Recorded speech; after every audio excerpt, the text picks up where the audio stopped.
Welcome back, all my friends, and let me tell you about what I've been doing for the month of July and August. So I put this vlog together and hopefully you will enjoy, and I'll tell you in detail what all I did. So come on along with me.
As you saw in my clips, we had a wonderful drive to Mississippi. And in Mississippi, my husband was to be a speaker for a symposium. And it was a meeting of mill workers and crafters and helping to revitalize small town historical or architecture. And we met with a architect, Belinda Stewart. She helped do the Emmett Till Museum. But anyway, there were other people there. And while we were there, I met a wonderful lady, Dr. Jodi Skipper. And she is a professor at a university there. And she has written a book called Behind the Big House. And I got to get my hands on this. And she talked about this book in ways that she wants to preserve historical places, especially in the South. For instance, the little shacks and plantation homes that slaves dwelled in during this time.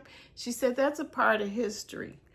I even have some slave homes here in Alabama. They do tours.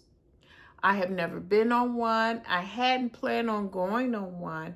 However, after listening to Miss Jodi Skipper, this sounds like a pretty interesting endeavor as she's trying to hold on to these historical markers and moments in houses. So look her up and do some research. She sounds very interesting. So I hope to have her book in my bookstore. Then on July 31st, we arrived in Detroit. So we flew to Detroit, spent time with some family, friends, co-worker who was having a retirement party. So we had plans, small, quick plans to be there.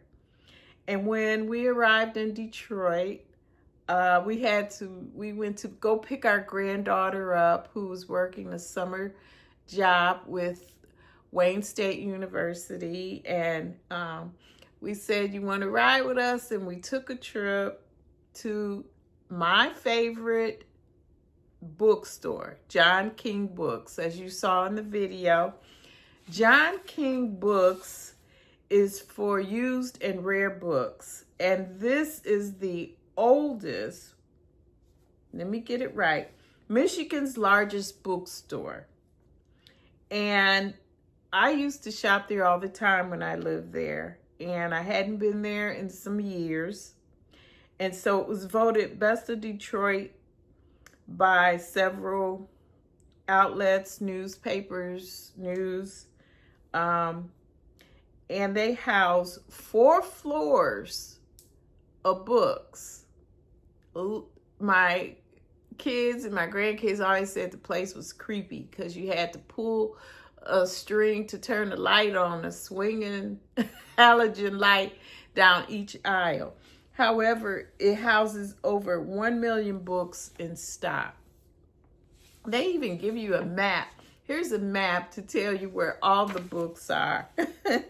So this was very interesting. And as you saw in the video, I will show you later what my purchased books were from John K. King Books. All right, next up, August 1st, we took a trip, my husband and I and my granddaughter again, and we went down to the Michigan Central station. It used to be a train station, and it was abandoned for many, many years.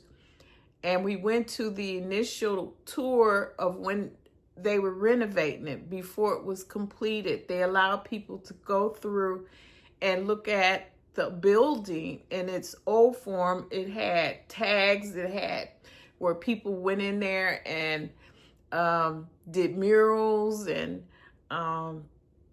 but the foundation of the building was still there. So they were renovating it, and they have renovated it. It's called Michigan Central. And inside was a record shop, and they sold Detroit merchandise. I enjoyed it. I didn't buy anything, but I definitely loved the browsing aspect of it and got to learn about the building. Okay, and in that video, I went into this room called a study room. And I thought that was such a unique concept because in that room, they had people with their laptops. You connect to their Wi-Fi, and they had all these tables and desks, and it looked like a nice little cozy place where it had beautiful lighting, it had plants and you could have your coffee in there because they have coffee shops, bakeries inside of the Michigan Central. And it just was a wonderful concept. That was my favorite part of that building. Then we went to downtown Detroit, drove around, looked around, and newest to me, although I'm sure this has been out and a lot of you know it, they have these mobile bars where people pedal and they're drinking, and this is moving through the downtown. Music is playing, the people are singing, having a good time, shouting. So I had that in the clip. And then we went to Comerica Park, which was where the old Tiger Stadium field was. So Comerica Park is just absolutely beautiful. Now, I've been to a couple of baseball games there when I worked for a major airline, and they would comp us tickets to go to games. And it was my first time going to a live baseball game, and I so enjoyed it. I even took a picture with an ex-baseball player. He signed my jersey. So this was a grand time, and I got to see how beautiful downtown Detroit has turned into this wonderful Mecca, this wonderful place. We drove around in a bright red Jeep Wrangler. If you saw that in the video, I had to climb up in there, but it was fantastic. It was so fantastic. And then on August 2nd, we went to the retirement party of our friend. I didn't post any footage of it. However, it was a nice event occasion. So afterwards, we, again, my husband and I went downtown, and we went near the Motown Museum of Hitsville, USA. They have turned that into such a beautiful place where you can go and see the history, see all the records that's up on the wall, just gorgeous. And it looked like they had some reunions that were there, and they were outside taking pictures. We didn't want to get in the way and infringe, so we didn't stick around. We drove to the Eastern Market downtown. That's where I used to love to go when I lived there, especially on Flower Day. They would have all these vendors out there selling their wares, such as flowers and plants and vegetables. And they just had a nice big book festival down there. So Detroit now annually has, in the Eastern Market, has an annual book fair, a book festival. I would have loved to have gone, but it was right before we got in town, so I missed that. And I'm going to tell you, they have beautiful murals everywhere. So if you saw in the clip, I did a quick span of just a couple of murals. It is such an artsy place now. Murals, colorful everywhere. And I wish I could have gotten out the car and taken a picture of every one of them. But it was so many to see, and it is so beautiful. All right, so that is what I did for the month of July and August. Now, let me tell you about some bookish things. First, I'm going to show you the books that I purchased at John King Books. So I only bought 2 books from John King Books, and it seemed like everything on the shelf they had in there I already had so many books. And however, I'm going to show you what I got. So the first book I purchased was The Untold Story of Smoketown, The Other Great Black Renaissance by Whitaker. Perfect condition. It looked like it's brand new. And how much did I pay for it? $12.50. $12.50, a nice hardback. And I am looking forward to diving into this. And my other book that I purchased And I saw another booktuber talk about this one. And when I saw it, I'm like, oh yeah, I'm gonna get it. And this is called Bedrock Faith by Eric Charles May. So this was highly recommended by Dee on Brown Girl Reading. And I went ahead and I purchased this by Akasha Books. It cost me $6. So yeah, and it's in very good shape, very good. So looking forward to reading that. Now I'm going to show you a quick purchase I made. I forgot, coming back from Mississippi. We stopped at a dollar store because I was thirsty, but of course I can't go in there and not look around. So look at my find. This is a candle. First of all, I was attracted by how beautiful this candle is, and it's glass. And it says scented candle, lilac bloom.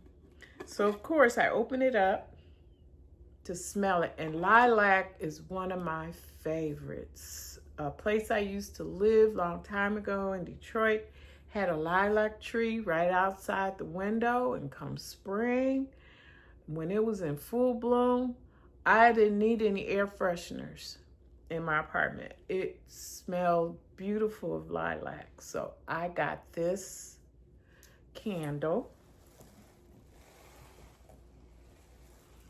And then I got another one. I don't know what this scent is. I don't know if I took it off or what, but it smells good. Oh, it smells good. So, and this is purple. No, this is pink. The lilac is purple. Oh, yeah. And I got greedy. And I got another one. It says Malibu Lagoon. And this is blue, or more of a turquoise. Ooh, and it smells so good. I was shocked. $5 each. And they smell good and they look good. So those were my bookish finds. Now, I'm going to tell you what I read in the month of July and August so far. And first of all, I finished Washington Black by Edugyan. And my buddy read this, as you may have seen in some other clips, but I will have a more detailed chat about this book. I am watching the Hulu Netflix series, and I'm enjoying it. However, it's taking me a little time, but I'm preparing my video for this, and we'll talk about it. So I'm not going to talk about that right now, but we will talk. And I finished Black on Black by Daniel Black, and I read this with my book group, and this was very, very good. I think I gave this a 4.5 stars. He was very honest in his opinion about the way our world has gone as far as how Blacks are experiencing life and our culture. Just it says our resilience and brilliance in America, and he's right. So I highly recommend this book. And then, oh, I almost forgot to tell you about a ebook I finished, and it's called Reservation in My Name, and this was by Cheril and Clarke.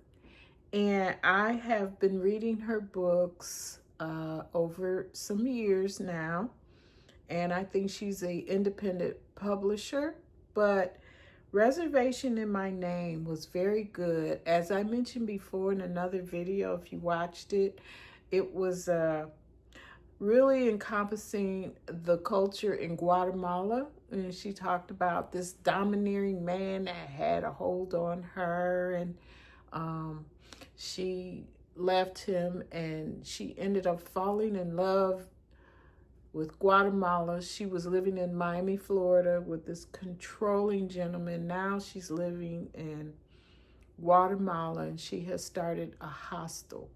That's all I'm going to tell you, because I don't want to give away too much of the book, but it's a very good read. So if you pick this book up, I think you will enjoy it. And yeah, I would give this a 4-star. So please, Cheril and Clarke, and check it out. I had to come back and tell y'all about another ebook that I finished, and it was very good. So I had to insert this in my video. So listen to this. I read a book called Bluesday, and it's by Adrienne Thompson. This book came out in 2011. So it's been a while. However, I've had it in my Kindle for a long time, and I decided I like to read my romance books on my Kindle. So I went and found something that I could read in between my other books and enjoy. And so Bluesday is about Bobby Blue Ann Brooks. And she is living the life she's always dreamed of, a life full of music, success, and love, or so it seems. Suddenly, her perfect world shatters, leaving her alone, broken, and penniless. In order to heal, Bobby must confront the demons of both her past and present. Will she be strong enough to move into her future and make a new start with an old flame? And so I didn't realize when I was reading it that this was Christian fiction. And I'm going to tell you, Christian fiction is starting to grow on me. I really like it. It wasn't at all heavy on any sexual content, even though sometimes I don't mind it. Give me some Beverly Jenkins. But this was really a good book, and I enjoyed it. I think I gave it, in my heart, in my mind, like a 4-star rating. It was a little predictable. However, it was still good. It was written very well. Whoever did her editing did a great job. And I would definitely, it's the first book in the series. I didn't realize that too when I was reading it. So it's the first book. Whether I continue with the series, I don't know, because the end did leave you kind of on a cliffhanger. And I don't want to tell too much about this book in case you decide to pick it up and read it for yourself. But I would definitely recommend Adrienne Thompson and Bluesday. Very good. And she was named after the singer Bobby Blue Bland. And what was really cute, every chapter was a title to a blues song. And in it, it included her writing her own blues music, lyrics to blues song. I wish I could have heard it like in an audio. If there was, I couldn't find an audio of it. And that would be so good, you know. And she performed. She was supposed to have been a very, very well known performer. So anyway, read Bluesday. I started reading my TBR jar pick. I'm still carrying it in my bag. My TBR jar pick, which is Housegirl. Ooh, bookmark. And it's a slow read for me. I'm listening to it in audio, actually. And the dialect in here is very strong. Very strong. and I'm having just a little difficulty in relating to some of the things, but I'm getting the basic gist of the story. Belinda is the main character, and I'll probably talk more about this when I'm done, but for right now, I'm trudging through. I'm making it. And so I decided I am going to pick up and finish a book series I started by Mary Monroe. So I've got a little more time to do some reading for this month. And I read Mrs. Wiggins. Very good. Mary Monroe can bring that drama. Yes, she can. And the next book in the series is Empty Vows. So I have the audio for this, and I'll probably do immersive reading. I'll listen and read at the same time. And then I have the other two following, and I have yet to get the 5th book in the series, and I will. And I like Mary Monroe. She's a good writer. And also, I need to finish up. I am dragging my feet on the Reverend Curtis Black series. And I only have 3 books left out of 15. So next up is A Sinful Calling. And I have downloaded that book as well, so I can finish it up. And it's drama, but I love it. I love these series. So I think I have talked enough and showed you all enough. And I will come back with you guys with another video talking about Washington Black and comparing the book to the Hulu series. And you all, please subscribe, comment, share, and if you want to see any future videos, please hit that subscribe button, and I will be back with you very shortly, very soon with another video. Thank you for watching.